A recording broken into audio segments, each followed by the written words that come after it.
Hello, welcome to dabbling Mallu world. എല്ലാവർക്കും വീഡിയോയിലേക്ക് സ്വാഗതം. ഇന്നത്തെ ഈ ഒരു വീഡിയോയോട് സംസാരിക്കാൻ ഉദ്ദേശിക്കുന്ന കാര്യം എന്ന് പറഞ്ഞാൽ കൃപാസനത്തിന്റെ വെബ്സൈറ്റിൽ എങ്ങനെയാണ് ഒരു ഓൺലൈൻ പ്രെയർ റിക്വസ്റ്റ് വിടുന്നത് എന്നാണ്. സോ കുറേ പേരെ ഇതിനെക്കുറിച്ചുള്ള ഒരു സംശയങ്ങൾ ചോദിച്ചിട്ട് മെസ്സേജ് അയച്ചിട്ടുണ്ടായിരുന്നു നമുക്ക്. അപ്പം ഇന്നത്തെ വീഡിയോയിൽ അതിനെക്കുറിച്ച് സംസാരിക്കാൻ വിചാരിക്കുകയാണ്. സോ അപ്പം നിങ്ങൾ ആദ്യമായിട്ടാണ് എൻ്റെ ഈ ഒരു കുഞ്ഞു ചാനലിലെ വീഡിയോസ് കാണണമെന്നുണ്ടെങ്കിൽ പോയിട്ട് സബ്സ്ക്രൈബ് ചെയ്യണം. അതുപോലെ നമ്മുടെ ബെൽ ബട്ടൺ അമർത്തിയിട്ട് നിങ്ങളുടെ കമൻറ്റുകളും ലൈക്കുകളൊക്കെ നമ്മൾക്ക് തന്നിട്ട് സപ്പോർട്ട് ചെയ്യണം. നിങ്ങളുടെ പോസിറ്റീവ് നെഗറ്റീവ്സ് ആയിട്ടുള്ള കമൻറ്റുകളൊക്കെ അറിയിക്കണം. നമ്മുടെ ചാനൽ നിങ്ങളുടെ ഒരു സപ്പോർട്ടോടുകൂടിയാണ് ഇത്തരം വളർന്നത്. സോ ഇനിയും ആ സപ്പോർട്ട് പ്രതീക്ഷിക്കുന്നു. അപ്പോൾ നമ്മൾ സബ്സ്ക്രൈബ് ചെയ്യണം കേട്ടോ. അപ്പം നമുക്കെന്നാ വീഡിയോയിലേക്ക് പോയേക്കാം. അപ്പോൾ നമ്മുടെ വീഡിയോയുടെ കണ്ടന്റ് ആയിട്ട് പറഞ്ഞ പോലെ നമ്മുടെ ഓൺലൈൻ പ്രെയർ എങ്ങനെയാണ് നമ്മൾ കൃപാസനത്തിൻ്റെ വെബ്സൈറ്റിൽ ഇടണേ എന്നാണ് നമ്മൾ ജസ്റ്റ് ഒരു വീഡിയോയിൽ എക്സ്പ്ലെയിൻ ചെയ്യാൻ പോകുന്നത് അല്ലേ. ഏറ്റവും സിമ്പിൾ ആയിട്ടുള്ള പ്രോസസ്സാണ് നമ്മുടെ ഓൺലൈൻ പ്രെയർ റിക്വസ്റ്റുകൾ അല്ലെങ്കിൽ പ്രെയർ ഇൻറ്റൻഷൻസ് നമ്മൾ വിടുന്നത്. സോ ഇപ്പം നമ്മൾ കമ്പ്യൂട്ടറിലേക്ക് യൂസ് ചെയ്യാൻ ഇച്ചിരി ബുദ്ധിമുട്ടുള്ള ആളുകൾക്കാണെന്നുണ്ടെങ്കിൽ കുറച്ച് ബുദ്ധിമുട്ടായിട്ട് തോന്നാം. ഇല്ലാത്തവർക്കാണെന്നുണ്ടെങ്കിൽ മൊബൈലിലൂടെ പെട്ടെന്ന് ചെയ്യാവുന്ന ഒരു കാര്യമാണ് അല്ലേ. അപ്പം ഇപ്പം ലോകത്തിൻ്റെ പല ഭാഗത്തു നിന്നുള്ള ആളുകൾ അങ്ങനെ ശ്രമിക്കാറുണ്ട്. അതുപോലെ തന്നെ പ്രത്യേകിച്ച് നമ്മുടെ മലയാളികൾ ഒത്തിരി പേര് ഹിന്ദികളൊക്കെ ചോദിക്കാറുണ്ട് എങ്ങനെയാണ് വിടുന്നതെന്നൊക്കെ. അവർക്ക് അത്ര ഒരു ധാരണ ഇല്ലാത്തതുകൊണ്ടാണ് അതിനെക്കുറിച്ച്. അപ്പോൾ നമുക്ക് അതിനെക്കുറിച്ച് ജസ്റ്റ് ഒന്ന് സംസാരിക്കാം കേട്ടോ. സോ അത് വളരെ ഈസി ആയിട്ടുള്ള ഒരു പ്രോസസ്സാണ്. ഒരു മൊബൈൽ ഉണ്ടെങ്കിൽ നമുക്ക് പെട്ടെന്ന് ചെയ്യാവുന്ന ഒരു കാര്യമാണ്. ആദ്യമായിട്ട് നിങ്ങൾ ചെയ്യേണ്ട ഒരു കാര്യം എന്ന് പറഞ്ഞിട്ടുണ്ടെങ്കിൽ www.kripasanam.marianshrine.com എന്ന് പറഞ്ഞ നമ്മുടെ കൃപാസനത്തിൻ്റെ ഒഫീഷ്യൽ ആയിട്ടുള്ള വെബ്സൈറ്റിൽ കയറണം. അതാണ് ഏറ്റവും വലിയൊരു കാര്യം. ആ ഒരു ഗൂഗിളിൽ അടിച്ചു കൊടുത്ത് കഴിഞ്ഞിട്ടുണ്ടെങ്കിൽ ആ വെബ്സൈറ്റ് ഓപ്പൺ ആയിട്ട് കഴിയുമ്പം മോസ്റ്റ്ലി നമ്മളോട് അതിനകത്ത് നമ്മുടെ ജിമെയിൽ വെച്ചുകൊണ്ട് നമ്മുടെ ഇമെയിൽ വെച്ചുകൊണ്ട് നമ്മൾ സൈൻ ഇൻ ചെയ്യാൻ പറയാം ഒരു പേജിലേക്ക്. അപ്പം അത് വെച്ചിട്ട് സൈൻ ഇൻ ചെയ്യണം കേട്ടോ. അപ്പം ചെയ്ത് കഴിയുമ്പോൾ നമുക്ക് തരുന്ന വിൻഡോയിൽ നമുക്ക് കാണാൻ പറ്റും. നമ്മൾക്ക് ആ വിൻഡോയിൽ തന്നെ കാണാൻ പറ്റും ഇങ്ങനെ ഓൺലൈൻ പ്രെയർ റിക്വസ്റ്റുകൾ കൊടുത്തിരിക്കുന്ന ആളുകളുടെ ലിസ്റ്റുകൾ. പിന്നെ ഒരു തിരിയുടെ ഫോമിലായിട്ട് നമുക്ക് ഇങ്ങനെ കാണാൻ പറ്റും അല്ലേ. അപ്പം അവിടെ നമ്മൾ ആക്ച്വലി ഓൺലൈൻ പ്രെയർ റിക്വസ്റ്റ് എന്നുള്ള ആ ഭാഗത്ത് നമ്മൾ ക്ലിക്ക് ചെയ്യുകയാണ് ചെയ്യേണ്ടത്. ആദ്യം ആ ഒരു ബട്ടണിൽ ടു വ്യൂ മോർ എന്നുള്ള ബട്ടൺസിൽ ക്ലിക്ക് ചെയ്യുക. അപ്പോൾ നമ്മൾക്ക് അടുത്തൊരു വിൻഡോ ഓപ്പൺ ആവും. അവിടെ നമ്മൾ ഓൺലൈൻ പ്രെയർ റിക്വസ്റ്റ് എന്നുള്ളൊരു ഓപ്ഷൻ വരും. നമ്മൾ അതിലാണ് ക്ലിക്ക് ചെയ്യേണ്ടത്. അപ്പോൾ ക്ലിക്ക് ചെയ്ത് കഴിഞ്ഞ് വരുന്ന ആ വിൻഡോയിൽ നമുക്ക് കാണാൻ പറ്റും ഇങ്ങനെ കുറേ ഡീറ്റെയിൽസ് ഫില്ല് ചെയ്യാനൊക്കെ അവിടെ നമുക്ക് കാണാൻ പറ്റും. എന്ന് വെച്ചിട്ടുണ്ടെങ്കിൽ നമ്മുടെ പേര് അല്ലെങ്കിൽ ഇമെയിൽ അഡ്രസ്സ് അങ്ങനെയുള്ള കാര്യങ്ങളൊക്കെ നമ്മൾ അടിച്ചു കൊടുക്കണം. അപ്പം ഇനിയിപ്പോൾ കുറച്ച് പേര് പറയാറുണ്ട് നമുക്ക് ഇമെയിൽ അഡ്രസ്സും അങ്ങനെ പിന്നെ ഇമെയിൽ അഡ്രസ്സ് ഇല്ല അല്ലെങ്കിൽ യൂസിന് അറിയാൻ പാടില്ല. അപ്പോൾ അറിയാവുന്ന പിള്ളേരെ കൊണ്ട് ആരെങ്കിലും ചെയ്യിച്ചാലും മതി കേട്ടോ. നമ്മുടെ ഫാമിലിയിലുള്ള ആരെങ്കിലും കൊണ്ടാലും ചെയ്യിച്ചാലും മതി.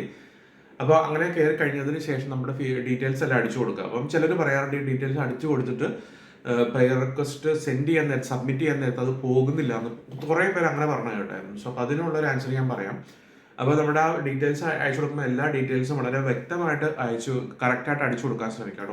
ഓരോ ഡീറ്റെയിൽസിൽ നമ്മുടെ പേര് ഇമെയിൽ അഡ്രസ്സ് അടിച്ചു കൊടുത്തിട്ട് ഫോൺ നമ്പർ കൊടുക്കുന്ന സമയത്ത് നമ്മൾ ഫോൺ നമ്പർ 91 എന്നുള്ള ആ ഒരു കോഡ് വെച്ചിട്ട് കൊടുക്കാൻ നോക്കുക. ചിലർക്ക് അങ്ങനെ കൊടുത്തു കഴിയുമ്പോൾ ചിലർക്ക് അക്സെപ്റ്റ് ആവാറുണ്ട്. ചിലർക്ക് സാധാ നമ്മൾ 10 മൊബൈൽ നമ്പർ അടിച്ചു കൊടുത്തിട്ട് ഓക്കെ ആവുന്നില്ല എന്ന് പറഞ്ഞിരുന്നു. അപ്പം ഞാനിങ്ങനെ പറഞ്ഞു 91 കൂടെ കൂടി അടിച്ചു കൊടുത്ത് നോക്കാൻ പറഞ്ഞു കഴിഞ്ഞപ്പം അത് ഓക്കെ ആയിട്ട് വന്നു. അപ്പം നമ്പർ അടിച്ചാൽ എന്തോ മിസ്റ്റേക്സ് വന്നെങ്ങാണ്ടാന്ന് എനിക്ക് തോന്നുന്നു അങ്ങനെ ഇത് വന്നിട്ട്. അപ്പം ഞാനത് കയറി ജസ്റ്റ് ഒന്ന് ചെക്ക് ചെയ്ത് നോക്കിക്കഴിഞ്ഞപ്പോൾ അങ്ങനെ കൊടുക്കുമ്പം ഞാനിങ്ങനെ കൊടുത്തു കഴിയുമ്പോൾ എൻ്റെ ഓൺലൈൻ റിക്വസ്റ്റ് ഇൻറ്റൻഷൻസ് പോയിട്ടുണ്ടായിരുന്നു. അപ്പോൾ പ്രത്യേകം ഓർക്കുക. അപ്പോൾ നമുക്ക് ഇൻറ്റൻഷൻസ് എഴുതാനുള്ള ഒരു ബോക്സ് നമുക്ക് അതിൻ്റെ അടിയിൽ കാണാൻ പറ്റും. ആ ഇത് ഫിൽ ചെയ്ത് വരുന്നതിന് താഴെയായിട്ട്. അപ്പോൾ അവിടെ നമ്മുടെ ഇൻറ്റൻഷൻസ് ഇപ്പോൾ മലയാളത്തിലോ ഇംഗ്ലീഷിലോ നമ്മുടെ ഇൻറ്റൻഷൻസോ 6 ഇൻറ്റൻഷൻസോ എത്ര ഇൻറ്റൻഷൻസാണ് 6 ഇൻറ്റൻഷൻസാണ് കൊടുക്കുന്നത്. അപ്പോൾ ആ ഇൻറ്റൻഷൻസ് എല്ലാം നമ്മൾ എഴുതുക കേട്ടോ. മലയാളത്തിലാണോ അല്ലെങ്കിൽ ലാംഗ്വേജ് നമുക്ക് സെലക്ഷൻ ഉണ്ട്, മലയാളം അല്ലെങ്കിൽ ഇംഗ്ലീഷും ഉണ്ട്. മലയാളത്തിലും ഇംഗ്ലീഷും നമ്മുടെ ഇൻറ്റൻഷൻസ് ഏറ്റവും ഷോർട്ടായിട്ട് നമ്മൾ കൊടുക്കാൻ ശ്രമിക്കുക. ഇപ്പം നമ്മൾ എന്താ പറയുക, ഇപ്പം നമുക്ക് ഒരു വീടുണ്ടാവണം. അപ്പം നമ്മുടെ ജസ്റ്റ് ഫോർ എക്സാമ്പിൾ നമ്മുടെ ഒരു ഇൻറ്റൻഷനാണ് നമുക്കൊരു വീട് വെക്കണം അല്ലെങ്കിൽ വീടുണ്ടാവണം എന്നുള്ളതാണ് ഇൻറ്റൻഷൻ എന്നുണ്ടെങ്കിൽ അത് ഡീറ്റെയിൽഡ് ആയിട്ട് എഴുതാതെ ജസ്റ്റ് ഒരു ഷോർട്ടായിട്ട് നമ്മൾ എഴുതാൻ ശ്രമിക്കുക ഇൻറ്റൻഷൻസ്.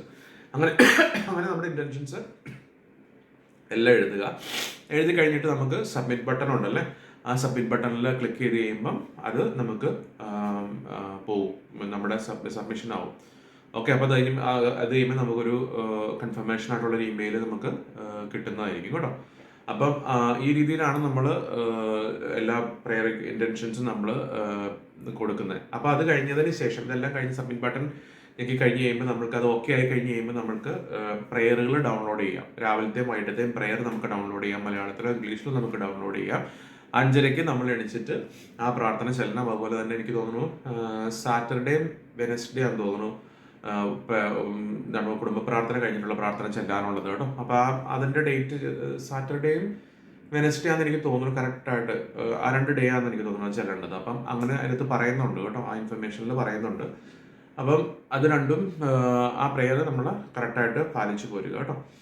ഉടമ്പടി എടുക്കാത്തവരുടെ കാര്യമാണ് ഇപ്പം പെൻഡൻഷൻസ് നമ്മൾ അയക്കുന്ന ഉടമ്പടി എടുക്കാത്തവരുടെ കാര്യമാണ് ഈ പറയുന്നത്. അപ്പം പ്രത്യേകിച്ച് ആ പ്രാർത്ഥന രണ്ടും ഫോളോ ചെയ്ത് ചെല്ലുക കേട്ടോ, നമ്മുടെ നിയോഗങ്ങൾ വെച്ചുകൊണ്ട്. അപ്പം ഇങ്ങനെയാണ് നമ്മൾ ശരിക്കും പറഞ്ഞ ഓൺലൈനായിട്ടുള്ള റിക്വസ്റ്റുകൾ നമ്മൾ അയക്കുന്നത്.